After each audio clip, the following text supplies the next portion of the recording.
నాకు అఖండ స్వాగతం పలికిన సోదరిమణులందరికీ మీ ఉత్సాహం చూస్తా ఉంటే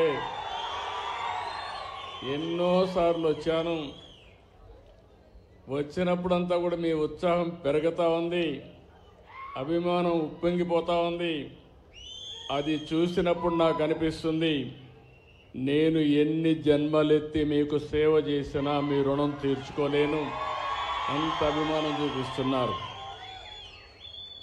అదే సమయంలో మనం మాట్లాడుకునే మునుపు ఈరోజు మీరు చూస్తే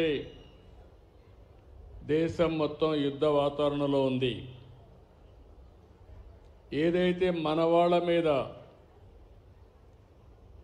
ఎవరైతే టెర్రరిస్టులు ఉన్నారో వాళ్ళు వచ్చి దాడులు చేయడం, దానిపైన దేశమంతా కూడా ఎక్కడికక్కడ చలించిపోవడం, అది చూసిన తర్వాత ఇప్పుడే కాదు ఎప్పుడూ మన దేశం టెర్రరిజానికి వ్యతిరేకం. ప్రజాస్వామ్యంలో టెర్రరిస్టులకు ఎక్కడా అవకాశమే లేదు. అలాంటిది మన దేశంలో ఎవరైతే మీరు చూస్తే దేశంలో చాలామంది వివిధ ప్రాంతాలకు చెందిన వ్యక్తులు కాశ్మీర్కి వెళ్ళడం, అతి దారుణంగా అతి కిరాతకంగా ఆడబిడ్డల ముందర పిల్లల ముందర మగవాళ్ళని ఇష్టానుసారంగా చంపేశారు. అది చూసినప్పుడు చాలా బాధేస్తుంది. అలాంటి సంఘటన జరిగిన తర్వాత ప్రధానమంత్రి గారు ఎప్పుడూ చెప్పారు, తీవ్రవాదానికి ప్రపంచంలో చోటు లేదని చెప్పి దీనిపైన చర్య తీసుకోవాలని సింధూర్ అనే కార్యక్రమం పెట్టి టెర్రరిస్టులను హతం చేసిన దేశం, హతం చేసిన ప్రభుత్వం కేంద్రంలో ఉండే ఎన్డీఏ ప్రభుత్వం అని చెప్పి కూడా నేను మీకు తెలియజేస్తున్నాను. అలాంటి చేసినప్పుడు ఎక్కడికక్కడ వాళ్ళు కరెక్ట్ చేసుకోవాల్సింది పోయి మళ్ళీ ఏదైతే ఈరోజు పక్కనుండే పాకిస్తాన్ అయితే మళ్ళీ మన మీద దాడులు చేస్తూ కవ్వింపు చర్యలు చేస్తున్నారు. అయితే మన దేశంలో ఒకటే చెప్తున్నా, మొన్న కూడా నేను చూశాను, అమరావతి చివరి మీటింగ్ ఆ రోజు ప్రధానమంత్రి గారు వచ్చింది. అమరావతిలో కొన్ని లక్షల మంది సమక్షంలో నేను ఒకటే చెప్పాను, ఈ దేశాన్ని రక్షించే శక్తి ప్రధానమంత్రికి ఉంది, ఎవ్వరూ ఏమీ చెయ్యలేరని మేము ఆ రోజు చెప్పాం. అది చేసి చూపిస్తారని మరొక్కసారి మీ అందరికీ విజ్ఞప్తి చేస్తున్నా. అయితే ఒక్కొక్కసారి బాధ కలుగుతుంది, ఇలాంటి జరుగుతూ ఉంటే ఈ జిల్లాలో చాలా గ్రామాల్లో చాలామంది దేశభక్తితో డిఫెన్స్కి వెళ్తున్నారు.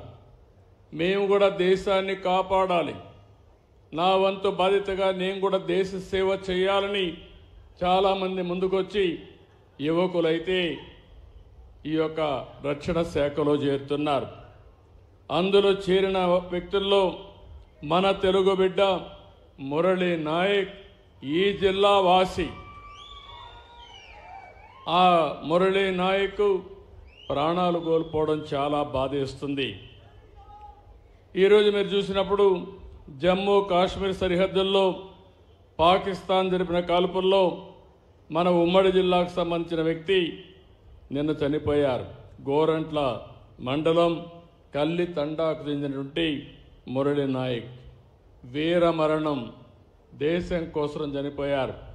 బాధేస్తుంది. వాళ్ళ తల్లిదండ్రులతో ఇప్పుడే నేను మాట్లాడాను. తల్లి వచ్చి జ్యోతిబాయ్, తండ్రి వచ్చి రామ్ నాయక్.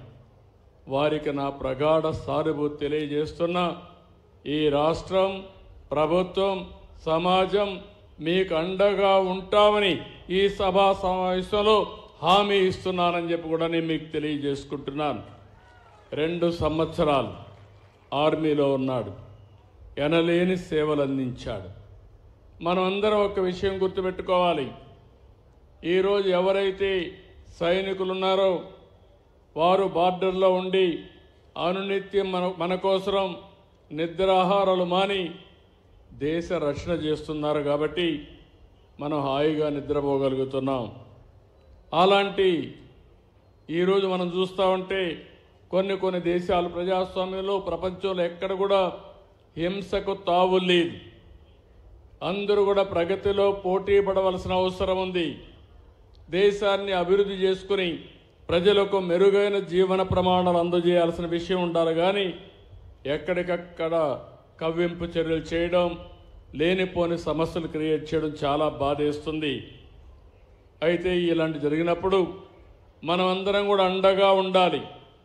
దేశభక్తితో ముందుకు పోవాల్సిన అవసరం ఉంది. మన రాష్ట్రంలో ఉండే అన్ని ప్రాంతాలు కూడా అప్రమత్తంగా ఉండాలి. దేశం చేసే పోరాటానికి ప్రతి ఒక్క వ్యక్తి సంఘీభావాన్ని తెలియజేయాలి. అండగా ఉంటామని నినదించి చెప్పాల్సిన అవసరం ఉందని చెప్పి కూడా నేను మీకు తెలియజేస్తున్నాను. అందుకే ఇప్పుడే కేశవ్ గారు అన్నట్టు భారత్ మాతాకి అంటే గట్టిగా చేయని మనమందరం నినదించడమే కాకుండా అండగా ఉండాలని చెప్పి మరొకసారి కోరుతున్నా.